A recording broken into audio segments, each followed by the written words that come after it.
후서 2장 9절로 12절 말씀입니다. 데살로니가 후서 2장 9절로 12절 말씀.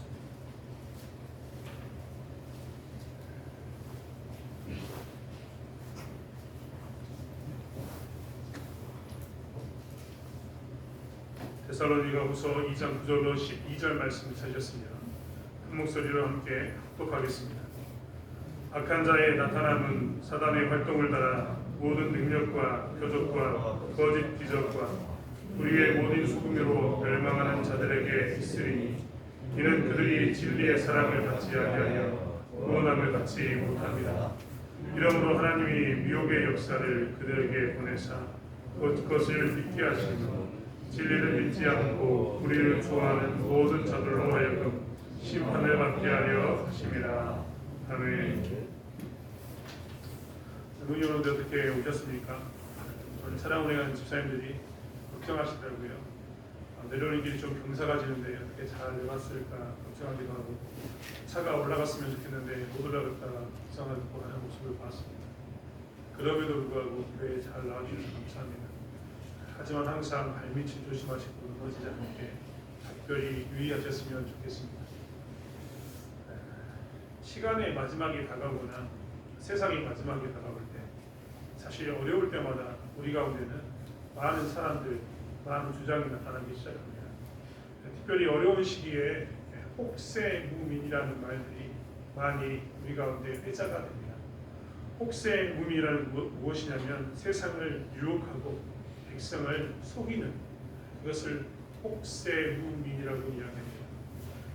이 무민의 무자는 무당할 때 무자에다가 말씀 문자를 붙인 겁니다. 즉 있지도 않는 근거에 의해서 떠벌리는 그런 말들, 근데 그런 말들로 백성을 속이는 것을 무민이라고 이야기합니다.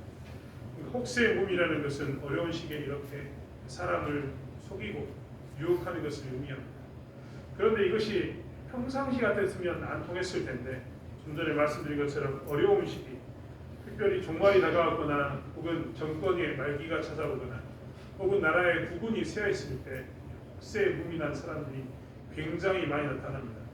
그래서 이 혹세무민에 의해서 국가가 흔들리기도 하고 백성들은 넘어가서 잘못된 역모를 일으키거나 반란을 일으키는, 전쟁을 일으키는 일들을 많이 행하게 되는 것을 보게 됩니다. 혹세무민 이런 말을 쓰면 사람들은 대부분 다 좀 이상한 애들이 지도자로 나와서 그러게 하지 않을까 생각합니다만, 사실 혹세무민했던 것은 가장 많은 것이 이제 종교가 혹세무민을 만들지만 그 중에는 종교만 있었던 것은 아닙니다. 한때는 탁월한 학자라고 이야기했던 사람들이 혹세무민의 대상이 되기도 했습니다. 그럴 때 주장을 내세워서 학자가 나라의 백성들을 유혹하는, 세상을 흔들리는 가운데 서게 됐다는 겁니다. 혹은 정치가가 그렇게 했습니다. 정치가가 어려운 시기에 이것은 이런 모양으로 가야 한다라고 이야기하면서 나라를 어지럽게 하고 백성을 유혹했던 경우를 많이 보게 됩니다. 이렇게 학자와 정치가 우리가 이 사람들이 세상을 유혹하는 것을 봤는데, 대표적인 사람을 따지라고 한다면 히틀러일 겁니다. 독일 사람들은 히틀러라는 사람을 대통령으로 뽑고 난 후에, 총독으로 뽑고 난 후에 굉장히 어려운 시기를 경험하게 됩니다. 세계대전을 경험하게 되고 나라가 완전히 무너져버리는 일감도 있게 되는데, 사실 그는 아주 탁월한 정치가였습니다. 말로써 그는 독일 국민의 모든 것을 유혹했습니다. 그리고 전쟁을 일으킬 만큼 그는 달변가이기도 했습니다. 아무튼 이렇게 학자나 정치가들이 이렇게 어려운 시기에 혹세무민하는 경우가 많습니다. 그뿐만 아닙니다. 하지만 아까도 이야기했던 것처럼 이 정치가와 학자들뿐만 아니라 가장 대부분의 사람들은 종교자들입니다. 종교인들이 항상 무엇을 하느냐? 혹세무민합니다. 특별히 종말에 대해서는 이단들이 굉장히 많이 나타납니다. 이단들이 굉장히 많이 나타나는데, 종교의 분파 가운데 이단들이 굉장히 많이 나타나서 사람을 유혹하는 것을 보게 되는데요. 거기에 정말 많은 사람이 넘어갑니다. 우리도 이미 경험했습니다. 밀레니엄 시대가 다가오면서 한 차례 우리는 세상이 망할 거다라는 이야기를 하고 살았습니다.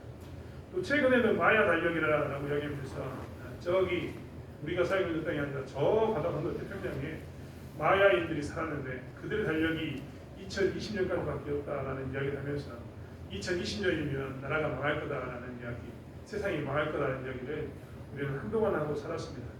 대부분 다 이야기가 거짓으로 판명이 됐습니다. 소위 말하면 세상을 유혹하고 백성을 속이는 혹세 무민에 관한 이야기이기도 합니다. 그뿐만 아닙니다. 기독교 안에서도 1992년 10월 28일이라고 이야기하면서 세상이 종말된다고 이야기했던 그런 종파들이 있었습니다. 다 거짓이었습니다. 혹세 무민했던 사람들입니다. 하지만 우리가 기억해야 될 것이 있습니다. 종말은 오는가? 종말은 옵니다. 예수님의 강림이 있는가? 다시 오심이, 다시 제자 이발인자 써서 쓰이는 다시 오심, 재림이 있는가? 재림은 있습니다. 예수님의 다시 오심은 있는데 중요한 것은 무엇이냐면 이렇게 혹세 무민하는 사람들이 판을 치면 칠수록 예수님의 강림과 재림은 희미해지게 될 수밖에 없는 것을 보게 됩니다. 사실 왜 이 혹세 무민에 관한 이야기를 하냐면 오늘 데살로니가 교회가 이 혹세 무민하는 사람들에게 빠져들었기 때문입니다. 그들에게 유혹했던 것들은 무엇이냐? 그들에게도 유혹했던 것은 주의 날, 주의 강림, 재림에 관한 것이었습니다. 데살로니가 교회 사람들은 정말 다행히도 예수를 믿는데 아주 좋은 문화적인 환경을 가지고 살았습니다. 잠깐 이야기를 한번 생각해 보십시오. 여러분 요한복음 3장에 보면 니고데모라는 사람이 나옵니다. 그는 탁월한 학자였고 하나님에 대해서 많이 살펴본 사람이었습니다. 유대인들 중에서도 굉장히 깨어있는 사람 중에 한 사람이 니고데모였습니다. 근데 요한복음 3장에 보면 니고데모가 했던 말 중에 요한복음 3장 4절에는 이런 말이 있습니다.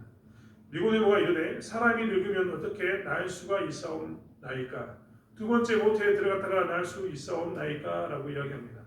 왜 이런 말을 하냐? 3절에 예수님께서 거듭나지 아니하면 하나님 나라를 볼 수 없다라고 이야기하니까 니고데모가 물어본 겁니다. 자기들이 그동안 가지고 있었던 삶에서 거듭남이라는 단어가 있지 않았습니다. 그들의 삶에 있어서 거듭남, 다시 태어남은 니고데모가 했던 이 정도의 수준이었습니다. 어떤 수준이었냐면 뱃속에서 다시 한번 태어나는 것, 엄마 뱃속에서 다시 태어나는 것이 거듭남이라는 의미의 전부였습니다. 그런데 예수님께서 오셔가지고 갑자기 거듭남에 대해서 이야기하니까 니고데모 입장에서는 이해가 할 수 없었던 겁니다. 왜 이해를 할 수 없었을까요? 그런 생각을 한 번도 해본 적이 없었습니다. 그런 개념이 그들의 삶에는 있지 않았습니까? 그들은 이 단어가 너무나 어려웠습니다. 그렇기 때문에 니고데모도 심지어는 어떻게 두 번째 모태에 들어갔다 나올 수 있냐라는 말로 묻습니다. 물론 이제 예수님께서는 그것에 대해서 물과 성령으로 나는 것, 그것을 두 번째 날 거듭남이라고 이야기합니다. 우리는 사실 예수를 믿고 세례를 받는데 이 세례를 받는 자는 거듭남의 표시이고 증거이기도 합니다. 예수 안에서 새 사람이 되었다는 것은 다 이 거듭남에 대한 표시인 것을 우리는 너무나 잘 알고 있습니다. 아무튼 우리는 이런 개념이 있어야지만 무엇을 이해하기가 굉장히 편합니다. 최근에도 저희 딸과 함께 이야기를 하면서 그 이야기를 나눈 적이 있습니다. 왜 하나님이고 왜 하느님인가? 하나님과 하느님의 차이는 무엇인가에 대한 이야기를 나눈 적이 있습니다.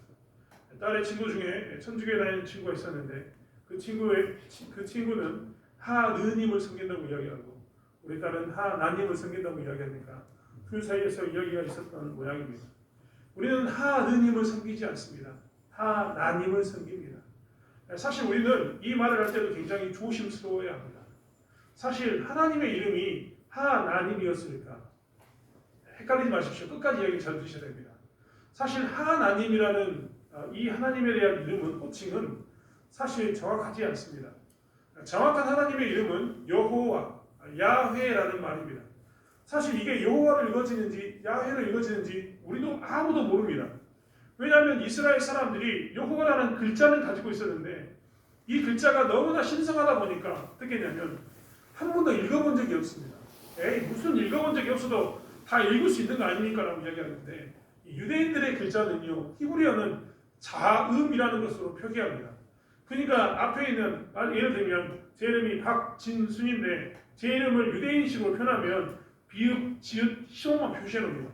그러면 사람들은 비읍, 지읒, 시옷을 보면서 박진순이구나 하고 읽습니다. 무슨 이런 회개망측한 글자가 있는가 하겠지만 이게 그 당시의 표현이었는데 여호와라는 이름이 사실은 여호와라는 이름이 글자가 이렇게 네 글자가 나와 있는데 어떻게 읽어야 될지 몰랐습니다. 그들은 그 글자가 너무나 신성하다고 생각하기 때문에 읽어본 적이 없습니다. 심지어는 성경을 쓰다가 그 글자가 나오면 다시 서기관들을 목욕을 하고 와서 글자를 쓸 만큼 그 글자 하나님이라는 이름의 이 여호와라는 말을 굉장히 신성시 여겼습니다.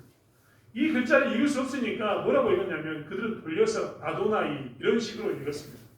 아무튼 그들도 여호와라는 이름을 함부로 부르지 못했다는 겁니다. 진짜 이름은 여호와입니다. 그럼 왜 우리는 하나님이라고 이야기하느냐? 하나님이라는 단어가 우리에게는 하나님, 여호와를 이해하는데 가장 좋은 단어이고 가장 이상적인 단어이기 때문입니다. 영어로 하나님을 뭐라고 이야기하는지 아십니까? God 해서 갓이라고 이야기합니다. 영어로는 갓입니다. 중국말로 뭐라고 할까요? 하나님은? 중국말로는 하나님이 상제입니다. 쌍비라고 있지만 상제, 우리말로는 상제, 옥황상제의 상제와 같습니다. 하늘에 있는 그 임금, 그 단어로 쓴 겁니다. 즉 뭐냐면 그 나라의 사람들의 말에 맞게 하나님이라는 개념을 써야 되고 갓이라는 단어를 써야 되고 상제라는 단어를 써야지만 그 나라 사람들이 여호와라는 이름을 쉽게 이해할 수 있기 때문에 그 단어를 빌려다 쓴 겁니다. 그런 것을 차용이라고 하는데 아무튼 빌려다 썼습니다. 하지만 우리는 하느님이라고 쓰지 않습니다. 하나님이라고 씁니다. 우리는 전통적으로 하늘을 섬겼습니다. 하늘. 그래서 하늘님, 하느님 이렇게 씁니다. 하지만 우리는 하늘을 섬기는 게 아닙니다. 여호와를 섬깁니다. 그리고 그분이 유일하시기 때문에 하나님, 하늘에 계신 유일하신 분이라는 이름으로 하나님이라는 단어를 씁니다. 아무튼 이렇게 헷갈리시지 않습니까? 어렵죠? 왜 이렇게 쓰는지 모르겠습니다. 중요한 것은 뭐냐면 이 단어가 있어야 되고 개념이 있어야지만 뭐라 하느냐, 이 하나님에 대해서 쉽게 이해하게 되고 여호와에 대해서 쉽게 이해하게 됩니다. 하나님에 대해서 복음에 대해서 증거하고 하나님을 설명할 때도 이런 기본적인 그 사람들에 대한 머릿속에 기본적인 개념과 단어가 있지 않느냐면 이 단어를 이해하는 게 너무나 어렵습니다. 그런데 데살로니가 교회는요 굉장히 복음을 증거하기 좋은 조건이었습니다. 왜 복음을 증거하기 좋은 조건이었느냐? 예수 그리스도께서 이 땅에 오셔가지고 이 땅에 있는 세리들과 창리들과 함께 하시면서 가장 낮은 자의 하나님으로 오셔가지고 십자가에 못 박혀 죽으심으로 그들의 죄를 용서하고 예수님께서 무덤에 묻히신 지 3일 만에 부활하신 사건이 우리의 복음이 아니겠습니까? 누구든지 그것을 마음으로 믿고 입술로 시인하면 우리는 죄 용서한 가운데 있는다. 구원을 받는다. 이것이 우리의 복음인데 이 데살로니가 지역에는 이런 비슷한 이야기가 존재하고 있었습니다. 데살로니가에는 어떤 종교가 있었느냐? 카비루스라는 종교가 있었습니다. 바울이 복음을 전하기 전 200년 전부터 이 카비루스를 숭배한 이 도시가 이 데살로니가 교회입니다. 그런데 데살로니가 교회의 이 카비루스라는 이 신은 어떤 신이었느냐? 하층민, 그 가난한 사람들, 부족한 사람들의 대변인이었습니다. 심지어는 그들을 위해서 대신 순교당해서 죽었습니다. 그리고 어떻다고 이야기했느냐? 가난과 로마의 지배를 해방시키기 위해서 부활할 거라고 그들을 믿었습니다. 카비루스라는 신을 잘 섬기고 있었는데 이 카비루스라는 신을 섬기고 200년 동안 섬기고 있었기 때문에 그들 가운데는 뭐가 있었냐면 하나님께서 이 땅에 오셔서 우리를 구원하시는 것, 예수님이 구원하셨던 사건, 죽었다가 부활한 사건들이 있었는데 이것들이 그들이 이미 알고 있는 개념과 일치하는 겁니다. 그래서 어떻게 했느냐? 정말 감사하게도 복음을 빨리 받아들일 수 있었습니다. 부활이라는 것을 설명하지 않아도 그들은 압니다. 대속이라는 것을 설명하지 않아도 그들은 압니다. 왜요? 그들의 문화 가운데는 이미 그것들이 존재하고 있었으니까. 중요한 것은 이렇게 하다 보니까 그들이 복음을 굉장히 빨리 받아들였습니다. 개념이 있다 보니까 빨리 받아들인 겁니다. 쉽게 복음을 받아들였습니다. 그런데 중요한 것은 문제가 그 다음에 나타나기 시작했습니다. 이 카비루스가 좋은 역할만 했느냐? 그렇지 않습니다. 이것이 독이 됐습니다. 이 카비루스를 200년 동안 섬겼던 이 신앙이 그들이 복음을 받아들일 때는 빨리 받아들일 수 있었는데 무엇이 됐느냐? 오히려 독이 되었다는 겁니다. 왜 독이 되었을까? 그들이 지난 200년 동안 가지고 있었던 그 카비루스라는 신하고 하나님하고 그들이 헷갈렸습니다. 잘못된 모습으로 그들이 섬기기 시작했다는 겁니다. 그래서 문제가 생겼습니다. 특별히 심판이 임한다는 이 주의 강림에 관한 부분에 있어서 그들은 굉장히 힘들어했습니다. 데살로니가 전서 4장에 보면 데살로니가 전서 4장 12절부터 16절의 말씀에 보면 거기에는 거기에 무엇이 나왔냐면 종말에 관한 이야기들이 나와 있습니다. 데살로니가 4장 13절부터 16절까지 종말에 관한 이야기가 나왔는데 그들은 이 종말에 관한 것, 예수 그리스도의 이 재림에 관한 것들을 데살로니가 사람들은 속히 받아들일 수 있었습니다. 그동안 그들에게는 그런 개념이 있었으니까요. 중요한 것은 무엇이냐면 그들이 이 심판에 집중하다 보니까 다시 와서 심판한다는 이 심판에 집중하다 보니까 무엇이 생겼느냐? 두려움이 생겼습니다. 심판을 오시는데 무엇이 없냐면 그들에게 외적인 표시가 없는 겁니다. 예수 그리스도를 믿으면 우리는 마음으로 믿고 입술로 시인하지 않습니까? 그런데 외적인 표시가 사실 없습니다. 여러분, 왜 우리 어린 시절에 학교에서 받아쓰기 100점 맞거나 착한 일 하면 손에 도장 하나 찍어주지 않습니까? 참 잘했어요 찍어주면 보여주면 됩니다. 나 참 잘했어요 받았습니다. 보여주면 됩니다. 최근에는요, 코로나 때문에 어디를 출입할 때 사람들이 코로나 이 접종자들에게 방역 패스도 받지만 그게 귀찮으면 손등에다가 붙여줍니다. 손등에 스티커 같은 거 붙여주면 어떻게 하냐면 나 지난번 여기 왔다 검사 받았다 표시로 보여주면 됩니다. 이런 게 외적인 표시입니다. 예수를 믿고 난 다음에 외적인 표시가 있다면 굉장히 쉽습니다. 주님이 이 땅에 다시 오시고 심판하러 오셔도 우리는 뭐라 하면 됩니까?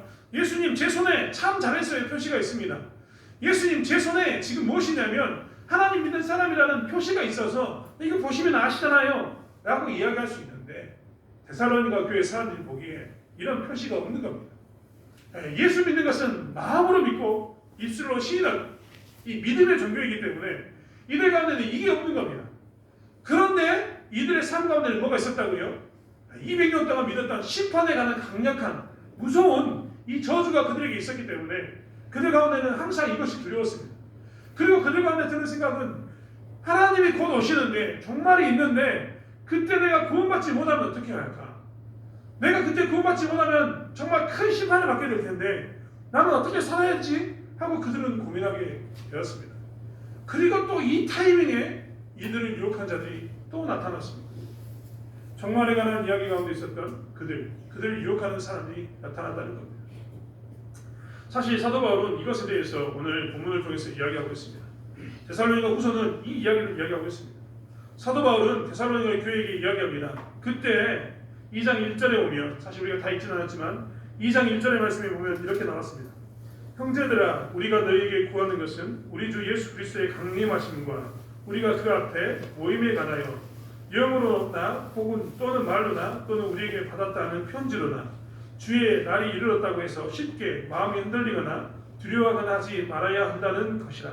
지금 무엇이냐면 이야기 드렸던 것처럼 이 데살로니가 교회에 사람들이 주장하기 시작한 겁니다. 내가 성령이 내게 오셔서 이야기해줬다. 이 진짜 성령이 온 게 아닙니다. 그냥 자기가 느끼기에 자기에게 영이 임해서 이야기했다고 이야기하는 겁니다. 성령이 와서 임했다라고 이야기하고 혹은 말로 이야기했습니다. 혹은 내가 사도 바울에게 사도들에게 편지를 받았는데 이제 무엇이 오느냐? 예수님께서 곧 강림하신다. 그리고 예수님이 오시면 우리는 그 앞에서 다 모인다. 즉 심판받는다. 이 이야기를 하고 있는 겁니다. 그래서 이것 때문에 어떻게 되느냐? 마음이 흔들렸습니다. 두려웠습니다. 심지어는 마음이 흔들리고 두려웠다. 이 말은 뭐냐면 어떻게 할까라고 고민하기 시작했다는 겁니다.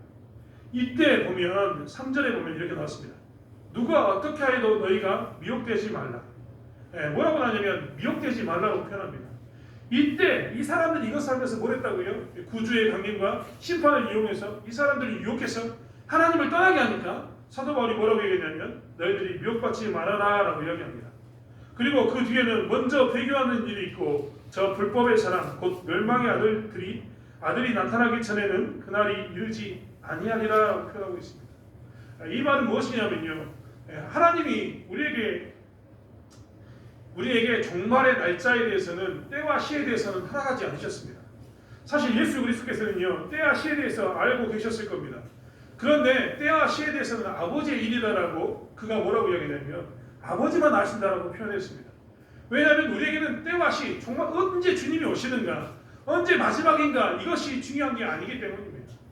사실 우리는 우리에게 더 중요한 것은 뭐냐면 예수를 믿는 것이지 언제 그날이 오는가는 정말 중요하지 않습니다. 내가 예수를 잘 믿고 있으면 예수를 잘 믿는 신앙을 생활하면 언제 오시든간에 우리는 떳떳한 것 아닙니까? 하나님 내가 정말 예수 안에서 지금까지 잘 살았습니다. 예수를 믿기 위해서 이런 수고도 마다하지 않았습니다라고 잘 믿었다면 그것은 때와 시간 우리에게 중요한 게 아니라는 겁니다. 그렇기 때문에 예수님께서도 너희들에게 중요한 것은 때와 시간이 아니라 예수를 잘 믿는 것, 하나님을 잘 믿는 게 중요하다라고 이야기하시면서 때와 시에 대해서는 아버지의 일이다. 너희는 알 수가 없다라고 이야기합니다. 하지만 무엇을 허락하시느냐? 우리에게 전조를 허락하시며, 전조가 무엇입니까? 그 일이 있기 전에 나타나는 현상입니다. 여러분 가끔 지진이 일어나기 전에 바닷가에서 저 심해에서 살았던 산갈치라고 이야기하는 큰 갈치가 떠올란다. 지진이 일어나기 전에 쥐들이 움직이기 시작한다. 새가 날아가기 시작한다. 이런 말들을 하게 되는데요. 이런 게 다 전조입니다. 그 일이 있기 전에 나타나는 현상. 그게 맞았든 틀렸든 전조라는 것이 있는데 오늘 예수님께서도 우리에게 말씀하실 때 뭘 이야기냐면 너희들이 때와 시에 대해서는 모르지만 그 전에 전조가 있다는 것은 이미 알고 있지 않느냐. 하나님께서 우리에게 이야기하지 않으셨느냐. 예수님도 마태복음 24장에 이야기하기를 때와 시에 대해서 전조에 대해서 이야기하지 않았느냐라고 이야기했던 거죠. 여러분 그렇지 않습니까?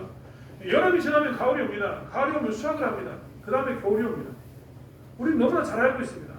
아마 이 동네에 사는 사람들은 어느 쪽에서 바람이 부는가에 따라서 비가 올지 혹은 눈이 올지를 알 겁니다. 그런 게 다 전조입니다. 하나님께서 우리에게 그것을 허락하신 겁니다. 그런데 사도 바울을 통해서 데살로니가 교회에게도 이야기 중에 뭐였냐면 너희들이 주의 강림을 기다리는 것도 알고 부활을 기다리는 것도 안다. 그런데 그 부활을 하기 전에 주님이 오시기 전에 어떤 일이 있느냐. 먼저 배교가 있다. 배교가. 두 번째는 뭐가 있느냐. 불법의 사람 곧 멸망의 아들이 나타난다. 이 누구냐면 불법의 사람은 적 그리스도입니다. 내가 하나님이라고 주장했던 사람들입니다. 이것에 대해서 데살로니가 전서 4장에 있는 그 말씀에 이미 이 데살로니가 교회에 사도 바울이 미리 편지를 써서 다 알려줬습니다.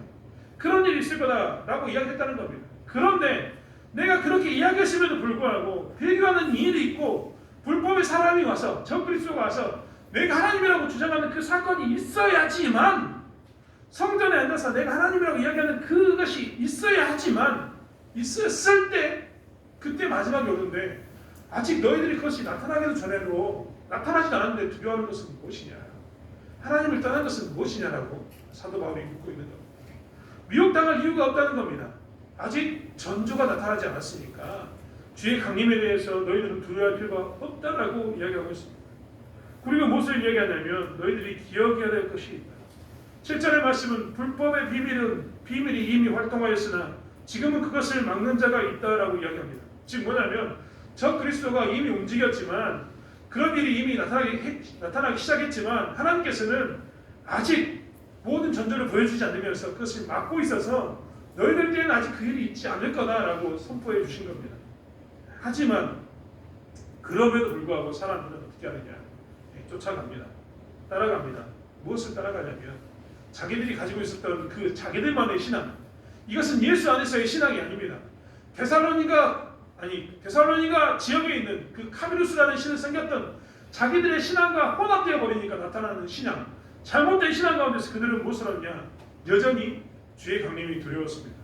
그래서 주님께서 임하는 그것에 대해서 쫓아가고 어떻게 하는 것이 진짜 주님이 오는 그 징조인가. 그런 것들을 따라가기 위해서 말씀이 없는 것을 쫓아가기 시작합니다. 그게 무엇이느냐. 우리가 나와 있는 표적과 거짓 기적과 불의의 모든 속임입니다. 자꾸만 표적과 기적, 구절에 있는 것처럼 능력과 표적과 거짓 기적을 쫓아가는 것. 이것 가운데 놓이게 되었다는 것. 이것을 쫓아가는 가운데 있는 그 모습으로 여전히 데살로니가 교회 사람들이 잘못된 하나님을 섬기는 곳으로 쫓아가고 있다라고 사도 바울은 지적합니다. 그러면 이것 가운데 너희들이 집중해야 할 것은 무엇이냐? 너희들은 표적과 기적과 거짓 기적과 그 다음에 불의의 모든 속임으로 속지 말고 하나님이 주신 것을 쫓으라라고 이야기합니다. 특별히 진리의 사랑을 쫓으라. 특별히 우리에게 이야기하는 것처럼 진리를 믿고 쫓으라라고 성경은 이야기하고 있습니다. 사도 바울에게 있어서 이야기했던 사도 바울이 데살로니가에서 이야기했던 것은 이렇게 표적과 기적과 속임을 보지 말고 하나님의 그 진리의 사랑, 진리를 쫓으라고 이야기한다는 것입니다. 우리는 교회 오면서 사실 데살로니가 교회 사람들이 이렇게 이단에 미혹받았거나 하나님을 떠났다라고 이야기하면 이해하지 못한다고 우리가 이야기합니다. 이렇게 데살로니가 교회를 이야기하면은 그 사람들은 그렇게 살았나 보다라고 이야기합니다. 뭐 나는 그렇게 살지 않으니까 라고 안도를 하기도 합니다. 하지만 사실 표적과 능력과 거짓 기적을 쫓아가는 것은 오늘날도 여전히 많은 교회들이 합니다. 많은 교회들이 은사주의라고 이야기하면서 은사가 소위 말하는 은사는 좋은 건데 잘못된 거짓 은사를 주장합니다. 그래서 어떤 때는 거짓 은사 중에 하나인 방언이 좋은 것인데 잘못된 거짓된 방언을 가르칩니다. 은사가 좋은 것인데 잘못된 거짓 은사로 병 고치는 은사가 있다라고 이야기합니다. 잘못된 은사로 나는 통역하는 은사가 있다라고 이야기하고 나는 성령의 충만한 가운데서 그런 은사를 받았다고 이야기하는 그런 교회가 되어버립니다. 그리고 오히려 그런 교회가 있으면 그런 능력과 그런 표적과 그런 기적이 나타나면 그것이 거짓 것임에도 불구하고 소위 말하면 하나님이 주셨던 진리의 말씀, 진리의 사랑과 다른 것임에도 불구하고 우리는 쫓아가기에 미혹당하기에 쉽게 넘어갑니다. 그리고 마치 그곳에는 능력이 있는 것처럼 이야기할 때가 얼마나 많은지 모르겠습니다. 사실 오늘 제가 이 이단에 관한 이야기를 하게 되고 이 데살로니가 교회 이야기를 하면서 이렇게 능력과 표적과 거짓 기적이라고 이야기하는 거짓 것에 넘어가는 것에 대해서 이야기하는 이유는 저희가 오늘 주보에 나와 있는 것처럼 주보에 그림이 바뀌었는데 저희가 이단에 관한 경계의 주일로 지키기 때문입니다. 사실 우리는 이 땅에서도 굉장히 많은 이단들과 접합니다. 제가 접하는 이단들, 제가 알고 있는 이단들도 굉장히 많습니다. 영광에 있는 이단들 굉장히 많은데 그 중에 신천지 예수교 증거 장막 성전, 소위 말하는 신천지가 있습니다. 회개망측한 교리를 가지고 이만희는 자기가 고해사라고 주장합니다. 비유와 상징으로 성경을 해석해야 한다고 이야기하면서 잘못되게 성경을 봅니다. 그들이 성경을 안 보는 게 아닙니다. 성경을 잘못되게 봅니다. 성경에서 가르치지 않는 내용을 가지고 그들은 교묘하게 짜집기 해서 말씀을 가르칩니다. 그런데 수많은 사람들이 넘어갑니다. 그들에게 14만 4천 명이 된다는 것은 굉장히 중요한 일이라고 이야기하는데 하나님은 14만 4천 명을 그렇게 숫자 14만 4천 명으로 해석한 적이 없습니다. 그들에게 있어서 비유풀이를 통해서 궤도 멸망 구원의 관점으로 성경을 해석한다고 이야기하면서 자꾸 이상한 이야기를 하게 됩니다. 하지만 성경은 그렇게 보는 게 절대 아닙니다. 성경의 말씀들을 그들은 보는 게 절대 아니고 비유와 상징으로 된 성경을 정확히 보는 사람은 이만희만 있다고 이야기하면서 이만희가 보는 방법을 보는 게 아니라 성경은 말씀으로 봐야 합니다. 그들이 신천지가 말하는 말씀은 말씀으로 봐야 한다는 이 말은 정말 잘못된 경우가 너무나 많습니다. 하지만 사람들은 정말 미치도록 신천지에 넘어가는 것을 보게 됩니다. 가끔 TV에서 나오는 신천지의 사진을 보면 놀랍습니다. 여러분 우리는 의자에서 이렇게 예배를 드리는데요. 신천지는 무릎 꿇고 예배 드립니다. 보셨습니까? 오와 열을 맞춥니다. 정말 황금바구니를 넘기는데 기절한 줄 알았습니다. 열이 딱 맞아가지고 황금바구니를 넘기는데 모든 열이 동시에 넘깁니다. 여러분 그게 잘못됐다. 이런 게 오와 열을 맞추는 것이 우습다 이런 게 아니라 잘못된 모습 가운데 빠져서 그렇게 살고 있는 모습이 너무나 큽니다. 하나님의 교회에 들어보셨습니까? 하나님의 교회라고 예전에는 안산홍 증인회 이런 곳이었습니다. 안산홍 씨가 만든 종교였는데요. 안산홍 씨가 뭐라고 이야기하냐면 자기가 하나님이라고 이야기했습니다. 그리고 자기의 본부인이 아닌 다른 부인을 데려다가 장길자 씨를 데려다가 그분이 어머니 하나님이라고 이야기하면서 그 장길자 씨를 어머니 하나님 즉 여자 신으로 상승시켰습니다. 그리고 죽고 난 다음에 그는 무엇을 했느냐? 장길자 씨가 어머니 하나님이 되어서 지금 하나님의 교회를 지금 꾸려가고 있습니다. 그들은 주교라고 이야기는 좀 그런데 아무튼 장길자 씨 밑에 가장 큰 힘을 가진 사람을 세웠는데 20대 그 사람은 공격적인 선교를 했습니다. 공격적인 선교를 통해서 지금 하나님의 교회는 굉장히 규모가 큽니다. 광주에 가서 가끔 교차로나 큰 교회 보십시오. 거기 보면 하나님의 교회라고 붙어있다면 이단입니다. 근데 재밌는 것은 무엇이냐면 거기에 수많은 젊은 20대와 30대의 아이를 가진 여자들이 수없이 그 교회에 출석한다는 겁니다. 왜냐? 그들에게 있어서 이 하나님의 교회에 있어서의 그 좋은 점은 무엇이냐면 어머니 하나님 되신 그 장길자 씨, 그 어머니 하나님이 돌보는 것처럼 그들의 자녀들을 교회가 책임져주고 그들의 삶을 교회가 책임져준다고 생각하기 때문입니다. 그들은 끝나면요 바로 교회로 갑니다. 자녀들의 모든 것도 그들에게 맡깁니다. 아무튼 그러다 보니까 교회가 굉장히 커졌습니다. 잘 보면 진리를 쫓아가는 게 아니라 자기의 편리함을 쫓아가는 삶 때문에 그들은 대부분 다 하나님의 교회에 빠져들었습니다. 심지어는 그들은 무엇이라고 이야기했냐면 어머니 하나님을 섬겨야 된다고 이야기하면서 예수님 대신 안상홍이라고 이름을 부르기도 하고 어머니 하나님을 자기 자신을 찬양하는 그 일들을 사소시 자행합니다. 여러분 JMS라는 이야기가 한때 시끄러웠습니다. 정명석이라고 이야기했다면 JMS는 기독교 복음 선교회라는 이름으로 예수의 영이 자신에게 임하였다라고 얘기하면서 자기가 구원자라고 이야기했습니다. 그는 성적인 문제, 성적인 부정함에 대해서 인간의 타락의 시작이라고 이야기했는데 정작 그가 성적인 문제를 위해서 10년간 감옥살이를 했어야 했습니다. 수많은 학생들을 위장 문화 활동으로 포섭했고 그 위장 문화 활동을 통해서 포섭한 여신도들에게 몹쓸 짓을 했습니다. 장장 2008년부터 2018년까지 10년 동안 감옥살이를 할 만큼 그는 수많은 범죄를 행했습니다. 그쯤 되면 사람들이 떠날 법도 한데 그는 여전히 교회를 JMS로 끌어가고 있습니다. 그리고 수많은 사람들이 기다렸다가 여전히 이 정명석 씨를 하나님으로 섬기고 있습니다. 안식교는 어떻습니까? 제7일 안식일 예수 재림교회, 이 땅에서 안식교만이 유일하게 남은 이 땅의 교회라고 그들은 주장합니다. 그들은 부정한 음식을 먹으면 재앙을 받는다라고 이야기하고 현세에서 완전한 성화, 즉 예수님처럼 될 수 있다라고 그들은 주장합니다. 그들은 지옥을 부인합니다. 그들이 생각하기에 지옥이 있으면 있는 거고 없으면 없는 건데 성경에 지옥이 있음에도 지옥이 가는 이야기가 나옴에도 불구하고 그들은 부인해버립니다. 여호와의 증인은 어떻습니까? 찰스 러셀에 의해 시작했던 이 여호와 증인은 삼위일체, 즉 하나님을 부인합니다. 특별히 예수님을 천사라고 이야기하면서 예수님을 부정합니다. 시한부 종말론을 이야기하면서 국가에 대한 경계도 거부하고 군대도 갖지 않습니다. 그들은 수혈도 받지 않습니다. 이런 게 무엇이냐? 이단입니다. 최근에 우리를 힘들게 했던 세월호 사건의 뒤에는 구원파가 있었습니다. 구원파도 이 땅에는 세 가지 구원파가 있습니다. 하나는 권신찬 유병원을 이야기하는 기독교 복음 침례가 있습니다. 하나는 이요한 씨로 대표되는 대한예수교 침례가 있습니다. 하나는 박욱수 씨로 대표되는 기쁜 소식 선교회가 있습니다. 이들은 구원파의 교리를 깨달아야 구원을 받는다라고 이야기하고 언제 몇 월 몇 시에 구원을 받았는가에 따라서 구원의 여부가 결정되어진다라고 이야기합니다. 만민중앙교회는 어떻습니까? 만민중앙교회 이재록 씨도 여전히 이단입니다. 그는 목사를 면직당했습니다. 특별히 그들은 새로운 주님의 피를 받아 번제와 자원죄가 없다라고, 번제와 자원죄는 그들에게 있지 않다라고 주장합니다. 아무튼 천국에 대한 것도 만민중앙교회 성도들만 들어갈 수 있다라고 주장하는 교회가 만민중앙교회입니다. 요즘은 최근에는 이런 것만 있는 건 아닙니다. 중국에서 넘어온 종교도 있습니다. 여러분, 중국에서 넘어온 종교 중에 전능하신 하나님 교회라는 교회가 있습니다.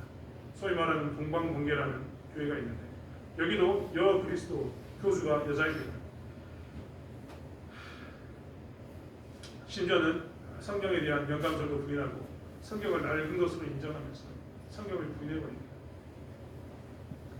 입이 아플 만큼 많은 이단들과 많은 우리가 경계할 사람들이 있다는 것을 이야기합니다.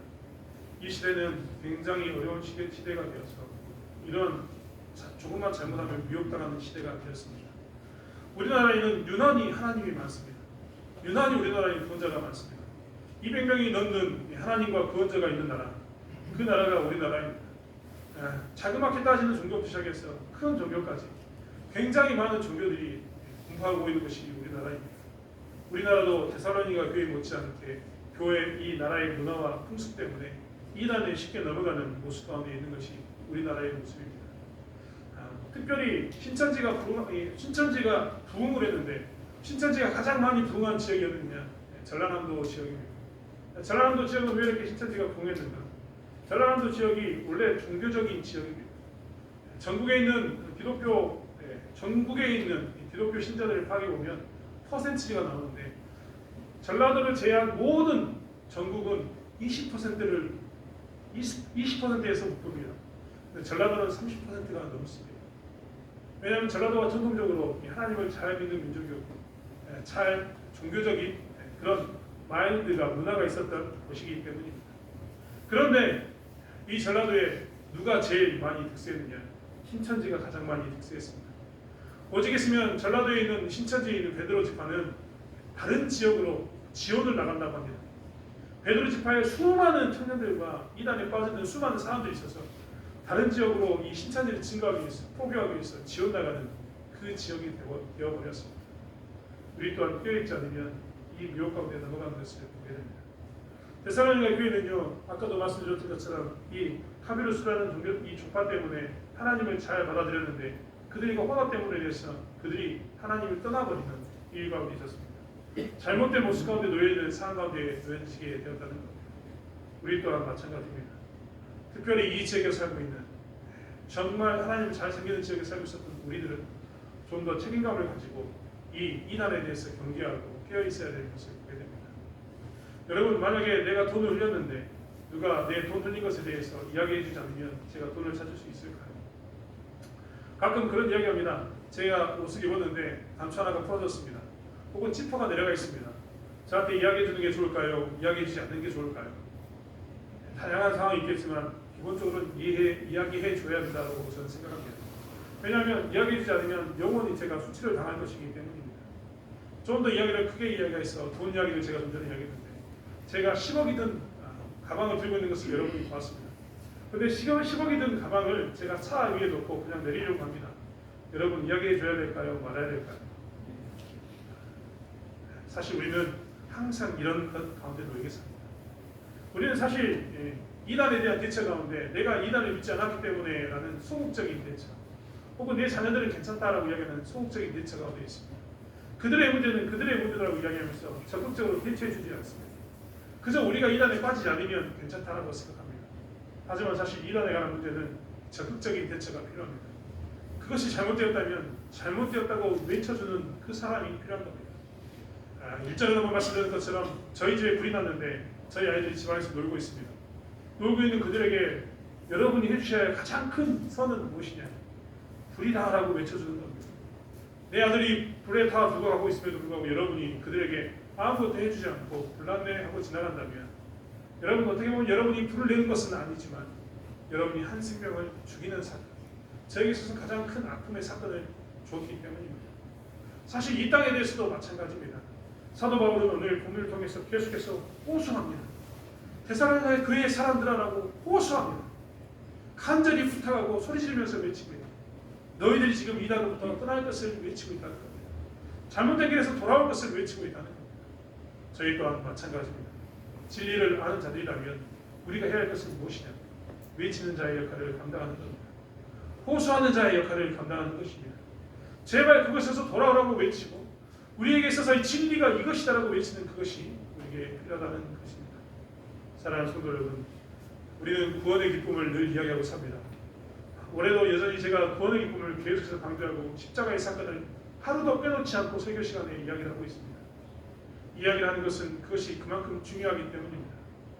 구원의 기쁨을 아는 우리들에게 있어서 또 다른 중요한 사건은 무엇이냐? 구원을 외치고 사는 것입니다. 이단에 빠져있는 그들에게 이것이 참 진리다라고 외치고 살아야 되는 것이 우리의 모습입니다.